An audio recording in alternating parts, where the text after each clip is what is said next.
de este principio, ¿no? De toda molécula de glucosa que se usa en glucólisis tuvo que haber sido sintetizada por alguna especie, ¿sí? Entonces, se da en todos los animales, en las plantas, hongos y otros microorganismos, porque también forma parte del metabolismo primario. Es un método para sintetizar glucosa a partir de precursores no glucosídicos, a pesar de que indirectamente el gliceraldehído, por ejemplo, sí es un carbohidrato de 3 carbonos, entonces lo podríamos considerar como carbohidrato, pero también vamos a ir viendo que están pues los otros como lactato, de los que ya hablamos, glicerol, que se convierte en gliceraldehído 3-fosfato, ya lo hablamos también. Entonces, ya hemos ido viendo indirectamente partes de gluconogénesis, de cómo es que se van integrando, ¿sí? Tenemos entonces que pueden ser los más comunes que vemos en gluconogénesis, sería el lactato, que ya lo vimos, piruvato, que es todo el reverso de la glucólisis, glicerol, que puede entrar como gliceraldehído 3-fosfato, y también tenemos muchos de los aminoácidos. Cuando veamos aminoácidos, vamos a ver que los aminoácidos pueden clasificarse como gluconeogénicos o como lipogénicos, ¿sí? Que la diferencia, pues como el nombre lo dice, los gluconeogénicos serían los que tienen la capacidad de convertirse en un intermediario de glucólisis. Entonces, algunos aminoácidos pueden también, ustedes pueden ver acá, alanina, cisteína, glicina, serina, triptófano, pueden convertirse a piruvato y ese piruvato va a entrar directamente a todo el reverso de la glucólisis, ¿sí? Por el momento creo que estos son en los que nos vamos a enfocar como gluconogénicos. Todos los demás que tenemos acá los vamos a ver cuando veamos ciclo de Krebs, cómo esto se incorpora y cómo el ciclo de Krebs puede hasta cierto punto regresar un poco a gluconogénesis. Los procesos de oxidación y biosíntesis de glucosa comparten enzimas. Pregunto, ¿cuántas enzimas comparten? 7. 7, que serían todos los pasos reversos, ¿sí?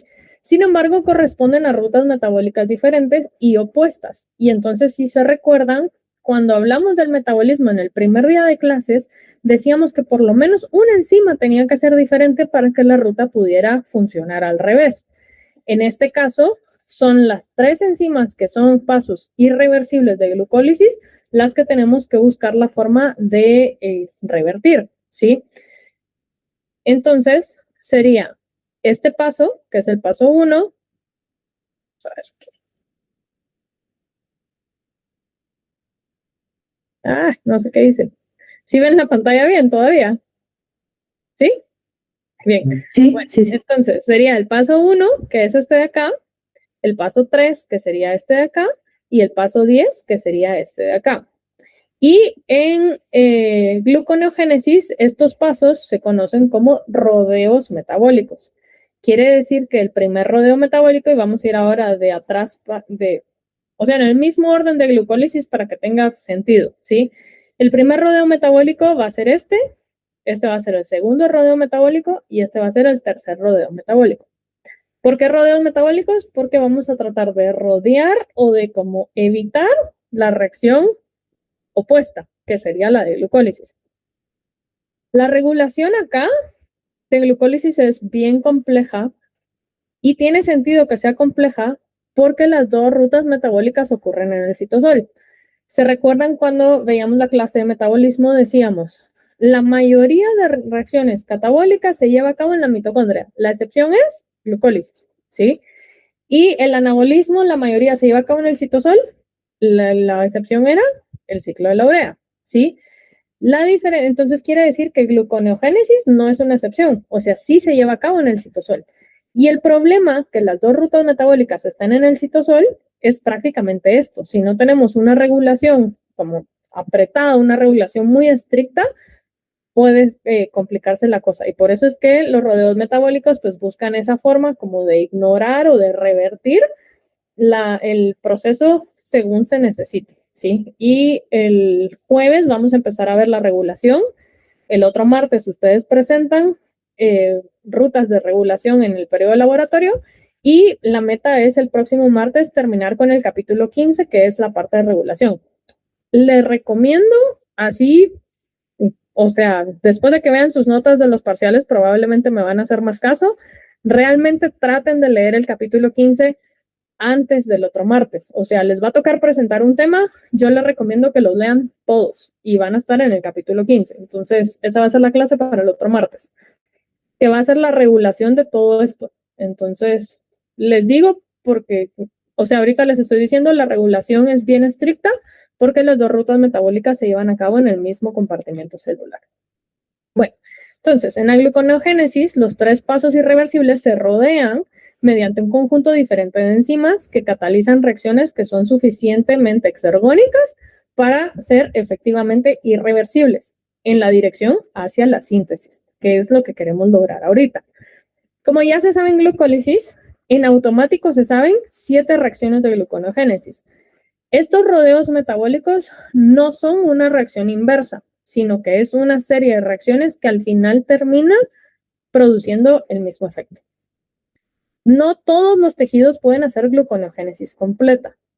Casi todos tienen la capacidad de revertir del piruvato a glucosa 6-fosfato. O sea, esos, digamos, 2 rodeos metabólicos que serían el reverso del paso 10 y el reverso del paso 3, más las otras 7 reacciones reversibles, se pueden hacer en cualquier tejido. Quiere decir que, por ejemplo, el músculo esquelético puede ir de piruvato a glucosa 6-fosfato. Sin embargo, solo 3 tejidos, que serían hígado, riñón e intestino, son los 3 que pueden hacer una gluconeogénesis completa. Quiere decir que, o sea, me refiero a gluconeogénesis completa a básicamente el primer rodeo metabólico, que sería el reverso de la primera reacción de glucólisis. O sea, todos pueden ir de piruvato a glucosa 6-fosfato y de glucosa 6-fosfato se pueden ir a pentosas, se pueden ir a cualquier otra cosa, ¿sí? Pero no a glucosa completa. Y el truco aquí es por lo que comentábamos en la clase anterior. Decíamos que cuando un carbohidrato ya está fosfatado, no puede abandonar la célula, ¿sí? Quiere decir que estos tejidos, una vez capturan la glucosa y la fosforilan, esa glucosa nació, digamos, o entró para ser oxidada a CO2 en ese tejido y ya no va a salir. Sin embargo, hay otros tejidos, como el hígado, el riñón y el intestino, que tienen la capacidad de hacer la gluconeogénesis completa porque entre su función está poder liberar la glucosa al torrente sanguíneo. Y el ejemplo del intestino ya lo vimos muy claro. O sea, decíamos, el intestino va a agarrar la glucosa, la va a fosforilar porque la quiere usar para pentosas fosfato, porque la quiere usar para glucólisis, pero tiene que tener la capacidad de poderla desfosforilar porque si no, no la saca al torrente sanguíneo. Y si el intestino no la saca al torrente sanguíneo, el resto de tejidos se queda sin la captura de glucosa, ¿sí? Entonces no tendría sentido que el intestino no pudiera hacer gluconeogénesis completo. Tiene que hacerlo porque si no el resto de tejidos se queda sin glucosa. Luego el hígado, ya les dije, es como la mamá de los tejidos y ya vimos que es el encargado de hacer el ciclo de Cori. Quiere decir que si no tuviera la capacidad de hacer ese rodeo metabólico que va de glucosa 6-fosfato a glucosa, esa glucosa no podría salir al torrente sanguíneo y el hígado no podría ayudar al músculo a que se generara la contracción, por ejemplo, ¿sí? O el hígado no podría ayudar a mantener las concentraciones de glucosa constantes en las 8 horas de sueño, 8 horas de sueño que hacemos en la noche, ¿sí? Porque, por ejemplo, estoy casi segura que han escuchado que, bueno, después de cenar se vuelve a reemplazar el glucógeno y durante el sueño ese glucógeno empieza a decaerse, ¿sí? Y por eso es que en la mañana las concentraciones de glucógeno almacenado son más bajas y es porque el hígado estuvo trabajando toda la noche haciendo gluconeogénesis para que el cerebro pudiera tener glucosa disponible todo el tiempo, ¿sí? Entonces, por eso es que dice aquí, tiene lugar principalmente en el hígado, corteza renal y células epiteliales que recubren el intestino delgado. O sea, cuando digo principalmente me refiero a gluconeogénesis completa, con ese primer rodeo metabólico, pero tomar en cuenta que bueno, sería, en realidad es el tercero, creo que los tengo al revés, perdón. O sea, el último paso de glucosa 6-fosfato a glucosa. Todos los demás pueden hacerlo hasta glucosa 6-fosfato, nada más. Bueno, entonces, Este sería el primer rodeo metabólico, segundo y tercero. Entonces ahora vamos a ir de atrás para adelante. O sea, sí se los dije mal, les había dicho primero, segundo y tercero, pero es primero, perdón, el mouse ya vi que estaba torcido otra vez, primero, segundo y tercero, ¿sí? Lo que ven en azul es lo que es exclusivo de gluconeogénesis. Lo que ven en rosado es lo que es exclusivo de glucólisis y todo lo que ven en medio es porque es común entre las dos. Bueno, entonces vamos con el primer rodeo metabólico. El primer rodeo metabólico lo que quiere hacer es rodear la reacción que iba de fosfonolpiruvato a piruvato. Quiere decir que ahora vamos a empezar en piruvato, van a haber muchas cosas en medio y vamos a terminar en fosfonolpiruvato. Después de que haya fosfonolpiruvato, la reacción reversa de la deshidratación sería una hidratación, que era la pregunta que estaba ahí un poco tricky en el examen, ¿sí? Entonces, y por eso a los que me preguntaron, yo les decía, tomen en cuenta si la reacción es reversible o no es reversible, ¿sí? Bueno, entonces, vamos. Primer rodeo metabólico. Lo primero que tiene que pasar es que el piruvato tiene que ingresar a la mitocondria. Entonces, a pesar de que la gluconeogénesis se lleva principalmente a cabo en el citosol, tiene reacciones que se llevan a cabo en diferentes compartimentos celulares. Uno de estos es la mitocondria, el otro es el retículo endoplasmático que vamos a ver en un ratito. Entonces, el piruvato entra a la mitocondria y para esto se necesitan transportadores de piruvato. Va a entrar al transportador de piruvato y lo primero que va a hacer es convertirse a oxalacetato. El oxalacetato es una molécula de 4 carbonos. Quiere decir que si el piruvato tiene 3 y el oxalacetato tiene 4, tiene que haber una reacción de carboxilación, ¿sí? Y en esa carboxilación, el donador de grupos carbono es el bicarbonato. El bicarbonato indirectamente es CO2 y por eso es que en algunos esquemas, por ejemplo aquí, ustedes pueden ver que aparece como CO2. El CO2 tiene la capacidad de hidratarse con la anhidrasa carbónica para producir ácido carbónico. Ese ácido carbónico se puede desprotonar y eso genera el bicarbonato, ¿sí? Entonces, indirectamente a través de la anhidrasa carbónica, el CO2 se puede convertir a bicarbonato. El bicarbonato entonces se convierte en una base. Aquí, ¿sí ven el mazo ahí? Ahora sí, ahora sí. Sí, es que creo que no lo estaba moviendo. Entonces, tenemos acá CO2. Entonces, CO2, repito, anhidrasa carbónica para ácido carbónico y el ácido carbónico desprotonado termina siendo bicarbonato, ¿sí? Esta carboxilación entonces es dependiente de ATP y se lleva a cabo por la piruvato carboxilasa. La piruvato carboxilasa entonces es una enzima que está en la mitocondria y que utiliza biotina como precursor, ¿sí? La biotina es, aquí no sé por qué dice B7, en realidad es B8, o sea, esta tabla tiene un error, tómenlo en cuenta si van a usar esto para estudiar. La biotina es la B8 y dice que participa en carboxilaciones dependiente de ATP, ¿sí? Quiere decir que siempre que haya biotina como grupo prostético, vamos a usar una molécula de ATP y va a haber un bicarbonato o CO2 involucrado en la reacción, ¿sí? Eso va a ser así por default en la reacción. Entonces, es lo que estamos viendo acá. Entonces, tengo aquí bicarbonato que ya explicamos que viene del CO2, ¿sí? Entonces, el CO2 y el piruvato, que son 3 carbonos, piruvato carboxilasa, que tiene biotina como grupo prostético, y entonces tenemos acá ATP, y el ATP va a terminar en oxalacetato, ¿sí? Que son 4 carbonos. Y todo esto va a pasar en la mitocondria. Esta es la primera reacción. Luz María, es B8, ¿sí? Entonces, haga ahí la corrección. Bueno, entonces tenemos oxalacetato. Y el oxalacetato luego se va a convertir a malato, que también es una reacción, una molécula de 4 carbonos. La diferencia entre el oxalacetato y el malato es el estado óxido-reducción, ¿sí? Entonces, tenemos acá La piruvato carboxilasa es una enzima reguladora y utiliza acetilcoenzima A como efector alostérico positivo. ¿Por qué la acetilcoenzima A? Hasta ahorita no hemos visto dónde entra, no hemos visto cómo se produce, no sabemos de dónde sale. Entonces aquí les doy el spoiler.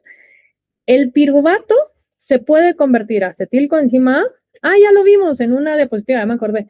El piruvato se puede convertir a acetilcoenzima A y ese acetilcoenzima A puede entrar a ciclo de Krebs, ¿sí? Entonces, el hecho de que sea un efector positivo, lo que va a hacer es activar la enzima. ¿Y por qué el acetilcoenzima A? Si el acetilcoenzima A se está acumulando, ¿qué está pasando con el ciclo de Krebs? ¿Está acelerado o está detenido?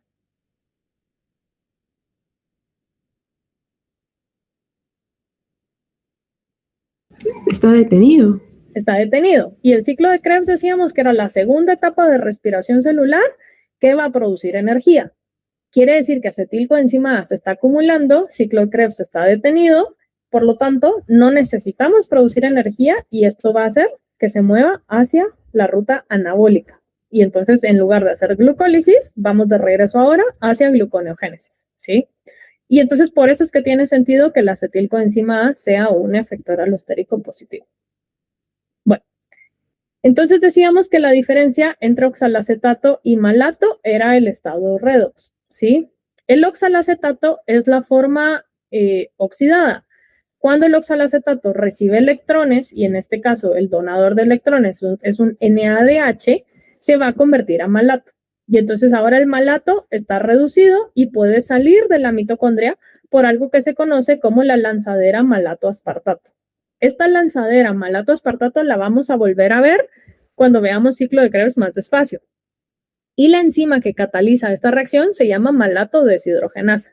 Entonces el nombre acá, deshidrogenasa, les está diciendo que utiliza transferencia de electrones. Y entonces acá el donador es un NADH. Esta enzima, mejor apréndansela de una vez porque es un paso del ciclo de Krebs. Esta reacción que estamos viendo acá, de hecho, es una reacción del ciclo de Krebs. Y si se la aprenden de una vez, tienen una reacción menos que aprenderse cuando veamos ciclo de Krebs. Entonces, repito, piruvato está en el citosol. Lo primero que tiene que hacer es entrar a la mitocondria con el transportador de piruvato. Entra el piruvato a la mitocondria, sufre una carboxilación con ATP por la piruvato carboxilasa. Esto convierte el piruvato en oxalacetato, que ahora tiene 4 carbonos.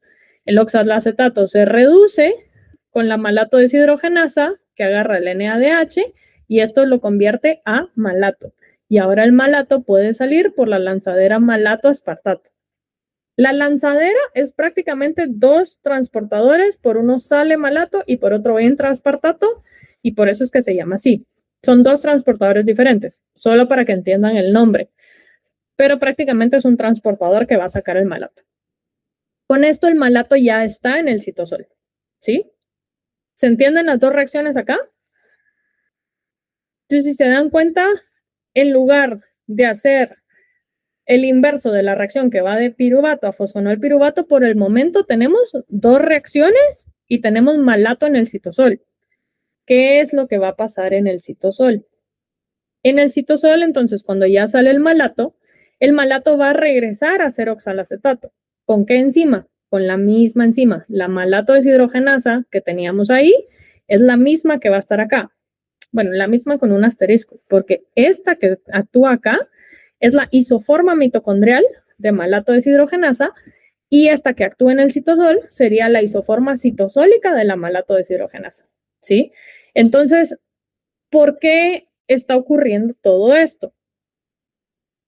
En la mitocondria no existe una lanzadera o un transportador que mueva NADH, ¿sí? Entonces, a mí la forma en la que me gusta poner esto es como estos trucos, digamos, de convertir oxalacetato a malato y luego malato a oxalacetato, es una forma de contrabandear NADH de la mitocondria hacia el citosol. Porque si se dan cuenta, entonces, este NADH que está indirectamente saliendo contrabandeado de la mitocondria es el que vamos a usar en el reverso de qué paso.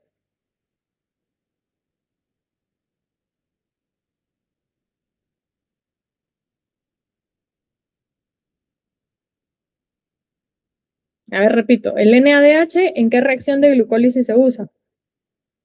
En el 6. Y entonces ahora les digo reverso para que no se tengan que aprender como el 10 es el 1, el 9 es el 2, o sea, creo que eso sería más confuso, entonces vamos a usar el reverso del paso tal, ¿sí? Entonces el reverso del paso 6 va a utilizar NADH. Entonces, el sacar el piruvato en forma de malato me permite a mí incrementar el poder reductor del citosol para poder tener NADH disponible para el reverso del paso 6, ¿sí?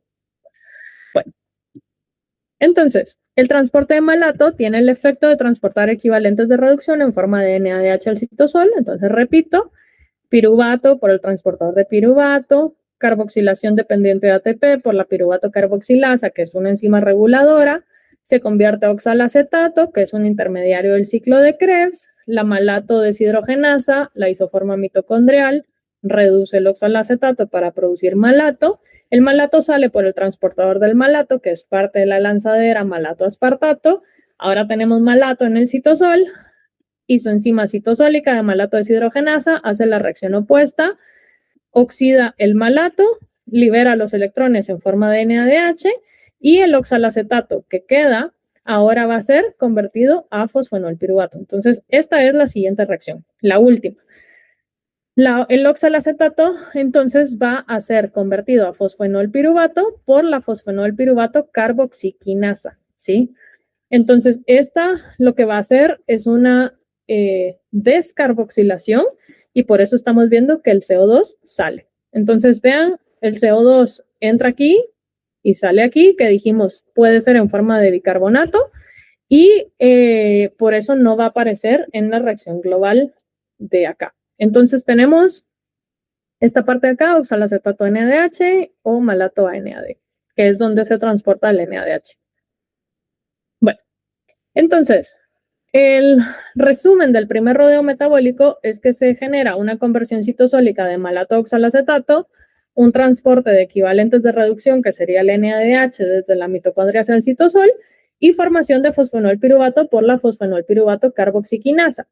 Es una quinasa y por eso es dependiente, vean, no de ATP, pero de GTP, que energéticamente son equivalentes. O sea, usar un GTP indirectamente es como usar un ATP, ¿sí?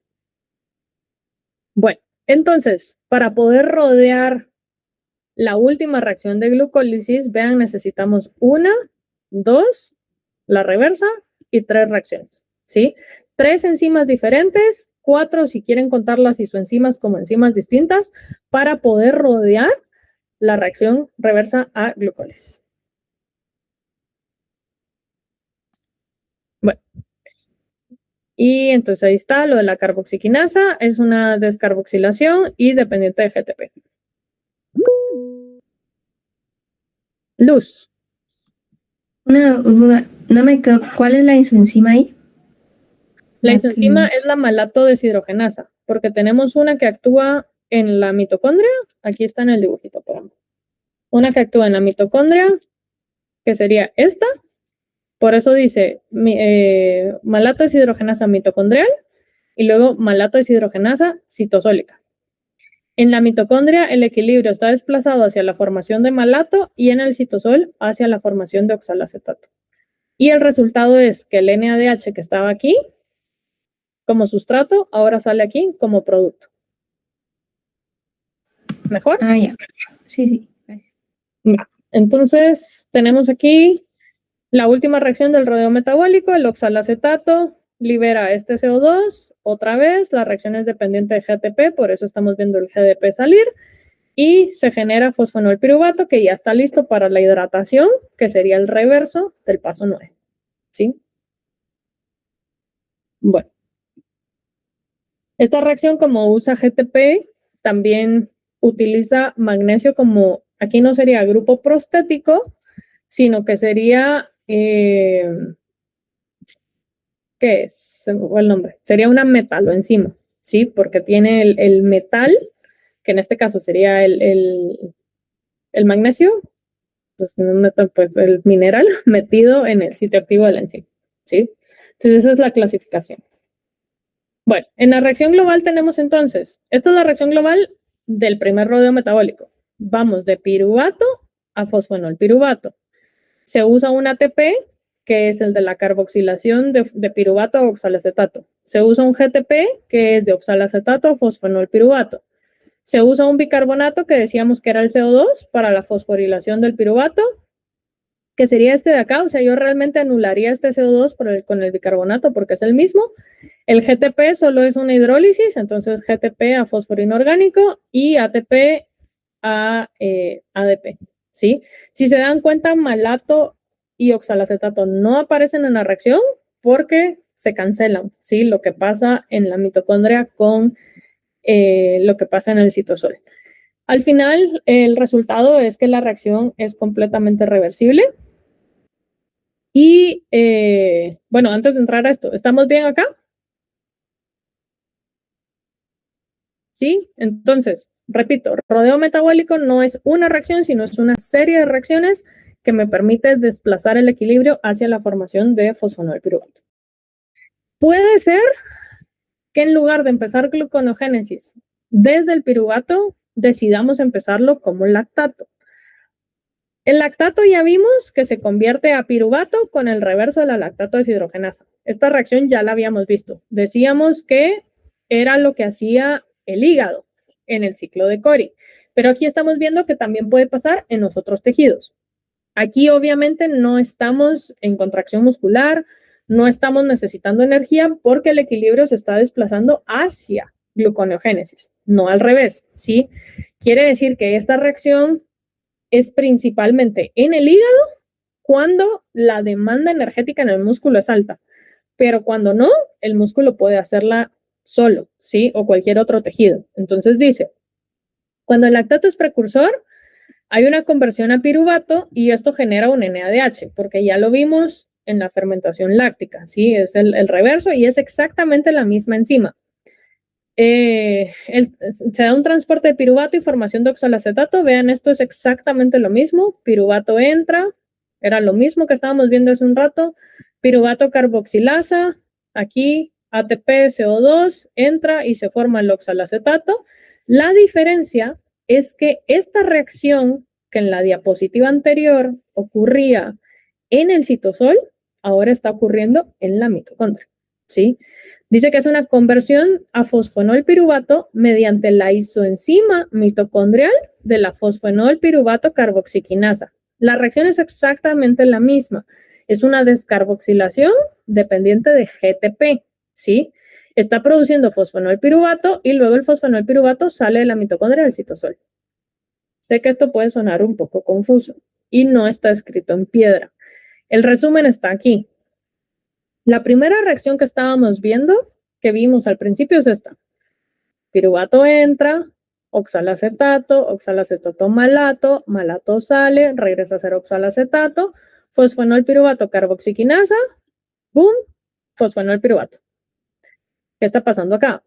Lactato a piruvato, piruvato entra, vean, esto es lo mismo, piruvato oxalacetato, esto es lo mismo. La diferencia es que ahora oxalacetato a fosfonolpiruvato, o sea, esta misma reacción que estamos viendo acá, ahora está, en lugar de ocurrir en el citosol, ahora está ocurriendo en la mitocondria, ¿sí? Realmente no, como les decía, no está escrito en piedra. Puede ser que el piruvato entre, se convierta a oxalacetato y convertido a oxalacetato, se convierta a fosfonolpiruvato y salga. O sea, puede ser que la ruta sea esta, ¿sí? Puede ser también que entre el lactato, se convierta a piruvato, piruvato a oxalacetato, oxalacetato a malato y que la ruta sea esta. O sea, eso también puede pasar, ¿sí? ¿Estamos bien? O sea, puede ser una cosa o la otra. ¿Qué es lo que pasa? ¿O cuál es la diferencia? Si se fijan, les decía que el sacar el oxalacetato en forma de malato era una forma indirecta de contrabandear NADH. ¿sí? Aquí, esta ruta no requiere un contrabandeo de NADH, porque el lactato ya se está oxidando y está generando ya NADH en el citosol, ¿sí? No forma parte de la regulación de nada, pero yo me imagino, y esto es así, yo tratando de conectar los puntos, de que el equilibrio se desplaza de un lado hacia otro dependiendo del poder reductor que exista en el citosol. Si necesitamos muchísimo NADH, la ruta probablemente vaya de acá hacia acá. ¿Y qué es lo que estamos logrando con eso? Que el lactato produzca NADH y que la conversión de malato a oxalacetato en el citosol produzca NADH, ¿sí? Si no necesitamos poder reductor para nada, puede ser que entre en forma de piruvato, oxalacetato, fosfonolpiruvato. No generamos NADH por ningún lado, ¿sí? ¿De qué depende que sea una cosa o la otra? Estas reacciones son reversibles, ¿sí? Esta de aquí, por lo menos es reversible. Quiere decir que dependiendo de a dónde vaya, así va a ser el destino que agarre. Otra cosa es que no siempre se está produciendo lactato. O sea, casi siempre los aminoácidos, por ejemplo, que puedan ser gluconeogénicos, van a terminar en piruvato y esto va a entrar directo acá, ¿sí? Si hubo fermentación láctica, por ejemplo, y ahora necesito hacer gluconeogénesis, que es lo que pasa en el ciclo de Cori, en hígado, ahí sí va a ser esta ruta la que se agarre, por lo menos estos primeros 3 pasos, ¿sí? Entonces, como les digo, no es que esté escrito en piedra, sino es que puede agarrar una u otra ruta, pero los equilibrios generalmente se van a desplazar de esta forma según el poder reductor de NADH que tengamos en el citosol o según estemos empezando con lactato o piruvato directo, ¿sí? ¿Estamos bien? ¿Preguntas? Bueno, entonces ese fue el primer rodeo metabólico. Ahora pasamos al segundo rodeo metabólico. El primer rodeo metabólico es el más complejo. Quiere decir que a partir de acá ya nos vamos en bajadita, ¿sí? El segundo rodeo metabólico es el reverso de la reacción 3 de glucólisis. La reacción 3 de glucólisis iba de fructosa a fructosa 1,6 bifosfato. Entonces ahora vamos de fructosa 1,6 bifosfato a fructosa 6 fosfato. ¿Qué tenemos que quitarle a la fructosa 1,6 bifosfato para que se convierta a fructosa 6 fosfato? ¿Qué le quitamos? Un grupo fosfato. Un grupo fosfato. Y es lo que estamos viendo que está saliendo de esta reacción, ¿sí? Bueno, entonces el segundo rodeo metabólico es una hidrólisis. Quiere decir que es una molécula de agua la que va a romper ese grupo fosfato y lamentablemente este grupo fosfato no puede hacer una fosforilación a nivel de sustrato, quiere decir que no puede producir ATP.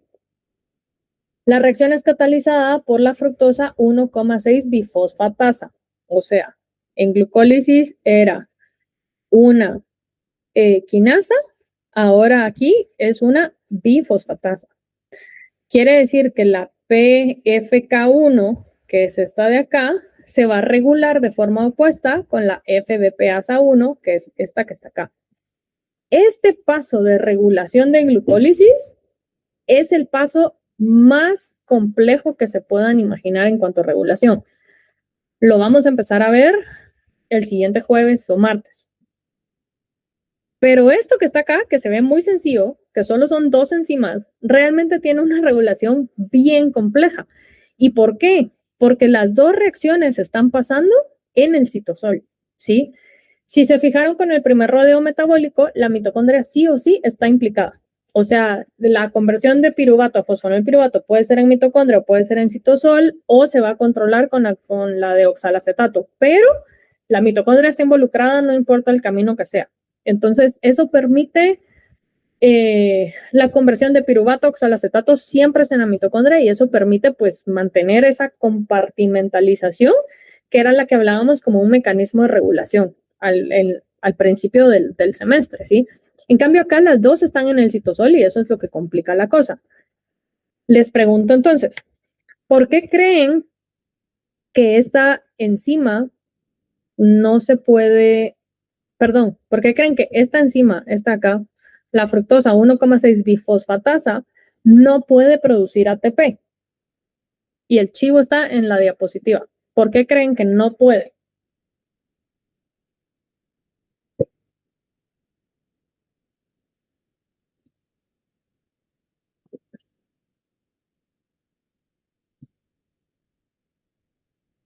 Podría ser que tal vez si produce ATP haría que volviera como a glucólisis. No sé si tiene sentido.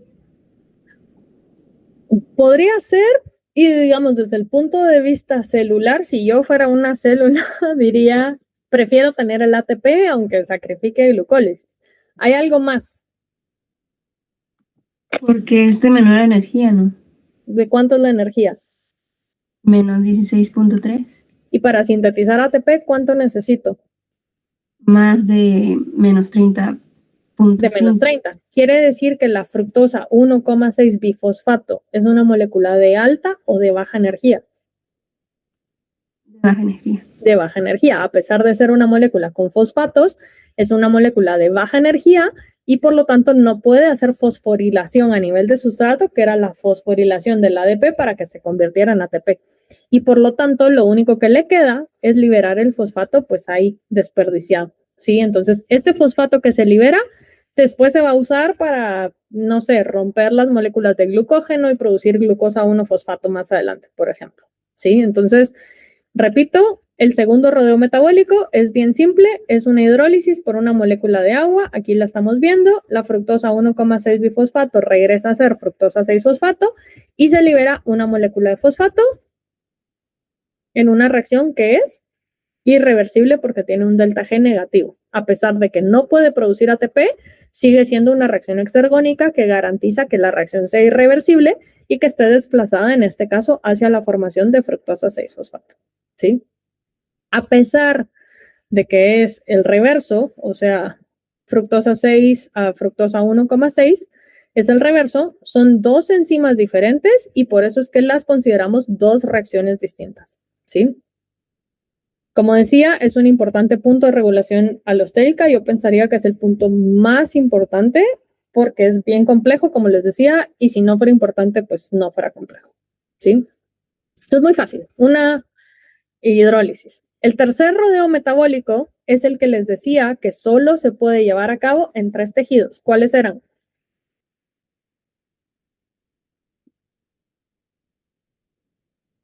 En el hígado, en el riñón y en el intestino.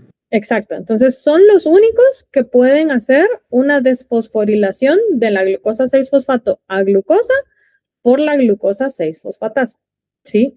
Quiere decir que esos 3 tejidos son los únicos que pueden hacer el tercer rodeo metabólico y son los únicos que tienen glucosa 6-fosfatasa expresada de su ADN. ¿Sí?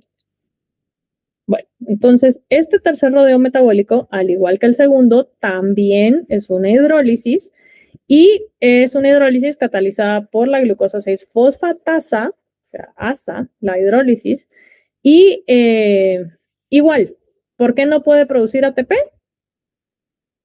Porque es una molécula de baja energía, a pesar de ser una molécula fosfatada, garantiza igual que la reacción es irreversible porque es exergónica, pero no puede producir síntesis de ATP y también se genera una desfosforilación que libera fósforo inorgánico y es el reverso de la reacción de la exogenasa. ¿Sí? Entonces es muy fácil. Esta reacción, esto sí, importante, también está compartimentalizada. Quiere decir que la glucosa 6-fosfatasa está presente en el retículo endoplásmico. Quiere decir que la glucosa 6-fosfatasa glucosa 6-fosfato tiene que entrar al retículo endoplásmico para que la glucosa 6-fosfatasa rompa ese fosfato, produzca glucosa, la glucosa sale del retículo endoplasmático y regresa al citosol. Y por esa razón, porque es una compartimentalización, este punto de regulación es menos controlado, ¿sí? Entonces, si recapitulamos todo, la glucosa, el primer rodeo metabólico se compartimentaliza en la mitocondria, el tercer rodeo metabólico se compartimentaliza en el retículo endoplásmico y solo me deja el segundo rodeo metabólico complejo en el citosol. Y regreso al punto del por qué la regulación ahí es compleja, ¿sí? Quiere decir que el compartimentalizar el primer y tercer rodeo metabólico hace que la regulación pueda ser más fácil, ¿sí? Porque por sí sola la compartimentalización es un mecanismo de regulación. Bueno, esto ya lo discutimos, ¿por qué no pueden producir ATP? Y es porque son moléculas de baja energía, ¿sí? Bueno, veamos el costo energético entonces. ¿Cuánto me cuesta sintetizar una molécula de glucosa? Empezando con el piruvato. Si empiezo con piruvato, ¿cuál sería mi inversión de ATP? Empezando del paso 10 al paso 1.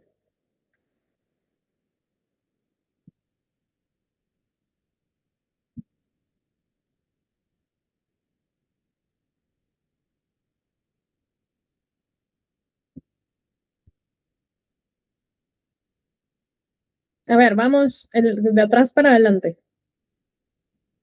2 piruvatos y 4 ATPs. Sí, eso sería los 2 piruvatos entrando al primer rodeo metabólico, convertidos en oxalacetato. Pero para convertir piruvato a oxalacetato, ¿qué necesito? ATP, ¿sí? Entonces ahí es donde entra el primero. Como va doble, 2 ATPs, ¿sí? Luego tenemos la inversión de oxalacetato a fosfonol piruvato. ¿Qué usa eso?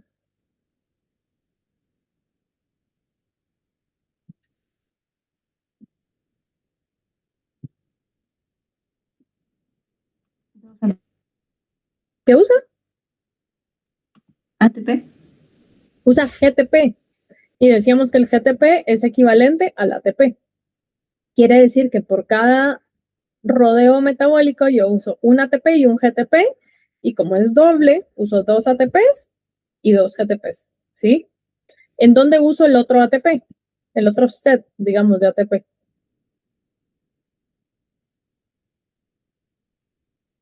¿En el reverso de qué paso?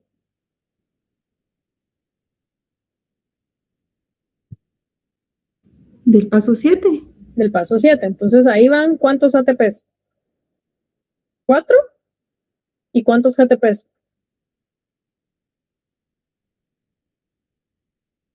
2. 2, ¿sí? Utilizo 2 NADHs, que serían los reversos del paso 6, ¿sí? Si empiezo como lactato, digamos que puedo cancelar ese NADH, pero si empiezo como piruvato, tengo que incluirlos, ¿sí? ¿Por qué cuento el NADH como inversión energética? Porque ya dijimos que el NADH puede sintetizar 2.5 ATPs, quiere decir que al usarlos estoy dejando de producir el ATP, ¿sí? Y en la producción global igual contamos el piruvato porque decíamos que el piruvato todavía tiene el 95% de energía de una molécula de glucosa, ¿sí? Entonces, cuando ya empezamos a poner todo eso, tenemos de piruvato a glucosa en la sangre y de glucosa a piruvato en la sangre. Entonces, aquí está, esto sería gluconeogénesis y esto sería glucólisis, ¿sí? Bueno, 2 piruvatos, primer rodeo metabólico, 4 ATPs, 2 en la primera reacción del primer rodeo metabólico y los otros 2 en el paso 7, 2 GTPs en la segunda o en la última reacción del primer rodeo metabólico, dependiendo si usa o no malato en la reacción, 2 NADHs, que son el reverso del paso 6, y 4 moléculas de agua. Vean acá, en la glucólisis se producen 2 moléculas de agua, que son las que salen. ¿De qué pasos? ¿De qué pasos salen esas 2 moléculas de agua? Paso 9. Del paso 9. Sin embargo, si se dan cuenta, al momento de hacer la gluconeogénesis, no son 2 moléculas de agua, que serían el reverso del paso 9, sino son 4. 2 de estas 4 son el reverso del paso 9. ¿De dónde están saliendo las otras 2?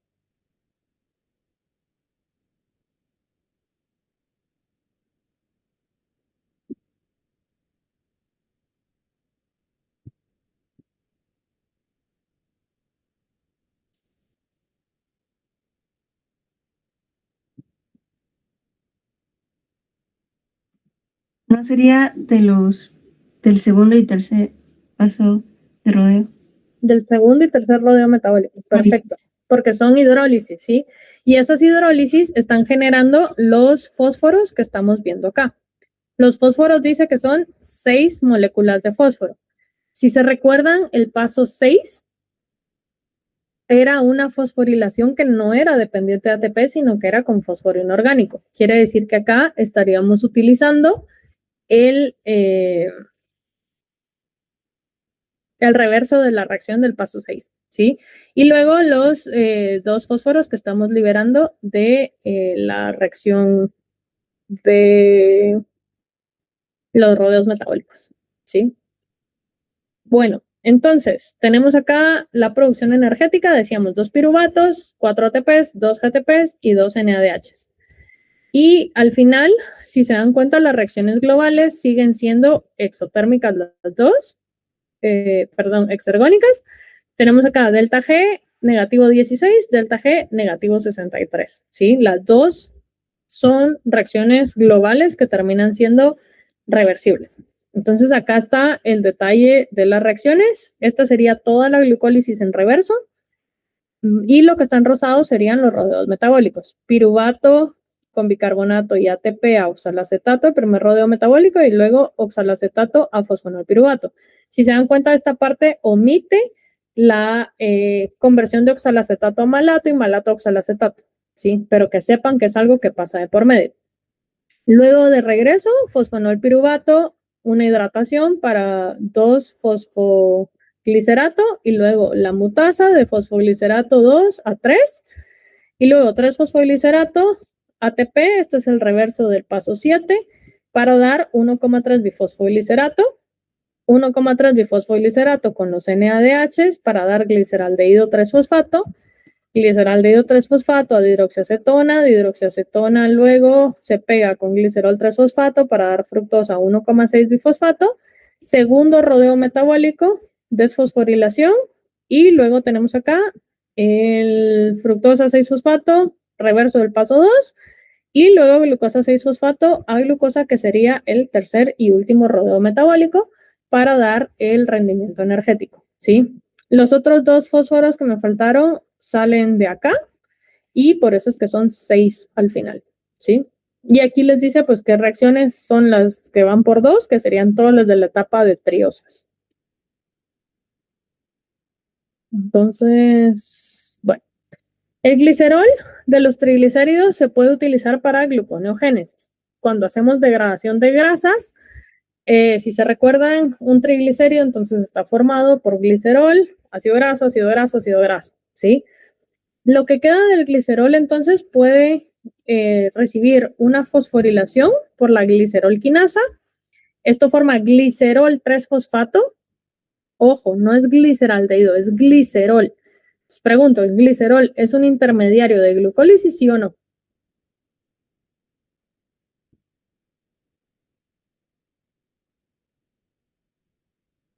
No. No, porque es, ¿cuál sería el intermediario? Al que se le parece el nombre.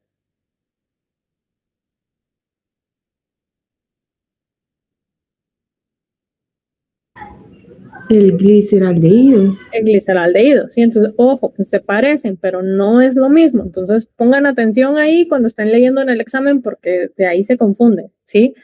Entonces, glicerol 3-fosfato, que no es un intermediario de glucólisis, puede reducirse. Y al momento de reducirse,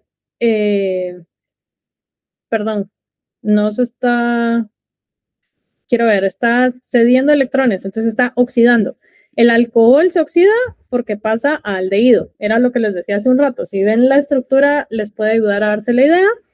Pierde electrones y entonces se genera NADH. Esperamos que la enzima sea una deshidrogenasa, glicerol 3-fosfato deshidrogenasa en este caso, y se convierte a dihidroxiacetona fosfato, que sí puede incorporarse a glucólisis gluconeogénesis, ¿sí?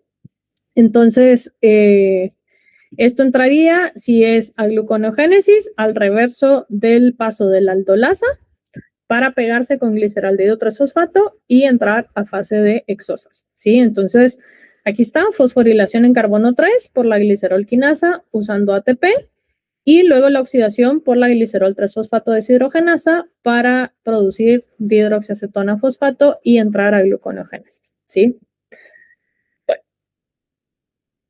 Finalmente tenemos acá que el acetato que vimos que se producía en la fermentación etanólica se puede transformar a acetilcoenzima A. Esto al final puede producir cuerpos cetónicos, que vamos a ver que son moléculas que se producen de la degradación de grasas y al final esta acumulación pues puede producir hígado graso y es parte del por qué el consumo de alcohol termina en cirrosis, por ejemplo, y es porque este acetato puede convertirse a acetilcoenzima A que entra a síntesis de grasas, ¿sí? De igual forma, el consumo de etanol muchas veces o causa hipoglicemia, que es una disminución de la glucosa en sangre, porque se inhibe la gluconeogénesis. Y la gluconeogénesis se va a inhibir porque la degradación del etanol, que sería el reverso de la fermentación láctica de la que estábamos hablando hace un rato, va a provocar un aumento masivo de NADH en el citosol. Y cuando incrementa el NADH, entonces lo que va a pasar es que hay una disminución en cuanto a la producción de glucosa. ¿Sí? Entonces el aumento de NADH mediado por el etanol hace que los productos intermedios de la gluconeogénesis ya no lleguen hasta glucosa. ¿Sí? Bueno. Y entonces ambas rutas tienen lugar mayoritariamente en el citosol, por lo que necesitan una regulación recíproca y una coordinación muy coordinada para evitar ciclos fútiles. ¿Qué es un ciclo fútil? ¿O a qué les suena? Inservible. Inservible, inútil, ¿sí? Entonces, un ciclo fútil es un ciclo inútil, un ciclo que no va a servir de nada.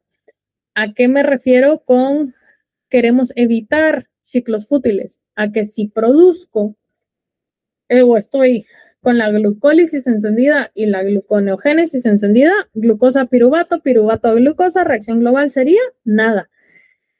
Los ciclos fútiles existen en la célula, a veces ocurren, y la función de un ciclo fútil es prácticamente producir calor.